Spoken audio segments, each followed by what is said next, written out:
All right, so I wanted to take some time out to talk about self-esteem.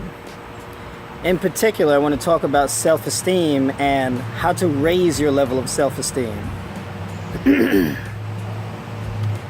So, low self-esteem actually is a norm in our society right now. It's a product of the society that we live in.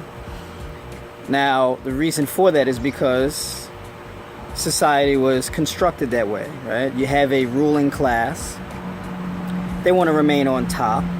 So they need a neutered, docile population. It's very hard to control a mass population filled with people with high self-esteem who are empowered and believe they can do anything. People like that are very hard to keep down. They're hard to control. They're hard to indoctrinate. Right? So that brings us to the current time. How does that affect us, right, on a daily basis?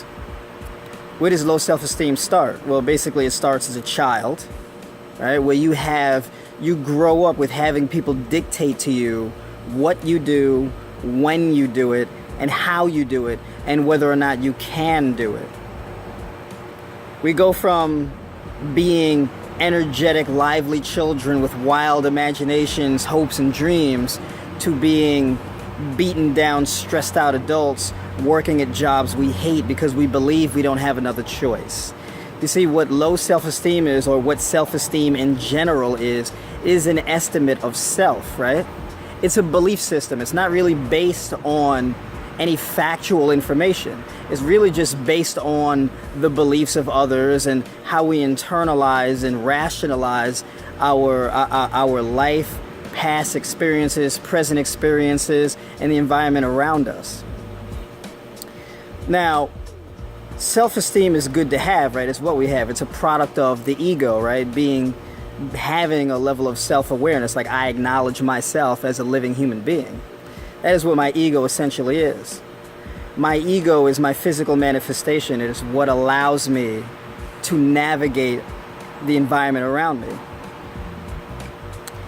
Now, the estimate of myself is whatever I believe in, whatever I decide it to be.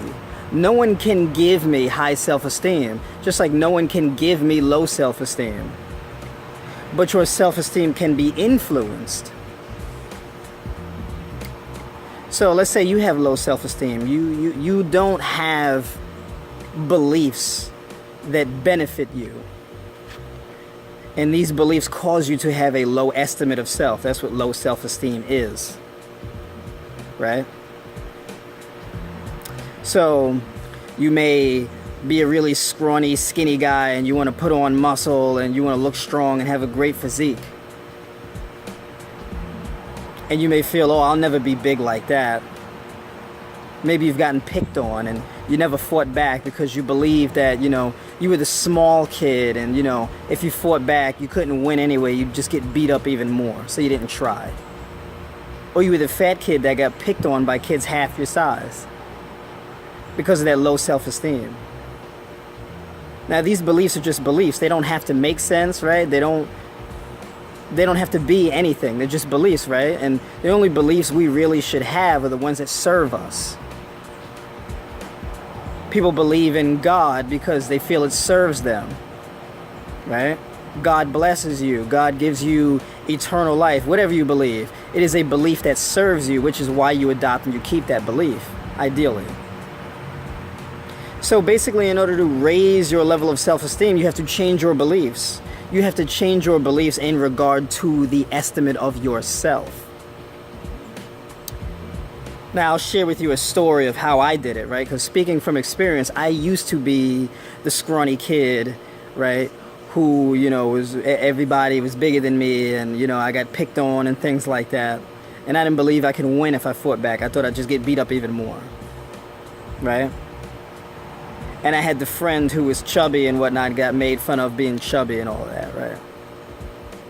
And I often became friends with other people with low self-esteem who were very humble and shared the same beliefs as me.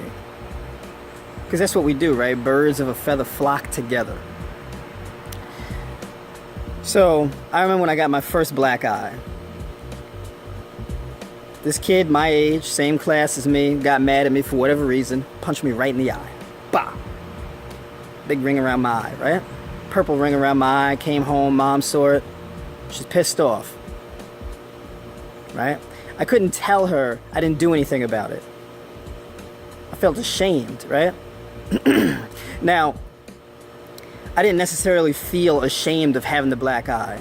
It was what the black eye resembled, right? It resembled me not fighting back. I just took it, bah, right? Didn't fight back. I declined that challenge, right? And it doesn't feel good to decline challenges, right? We feel like cowards. It minimizes us, right? It doesn't feel very good. It's worse than losing because basically you've denied yourself the chance to win, and that sucks, right? Now fast forward a little later in life, right? I'm walking home from school.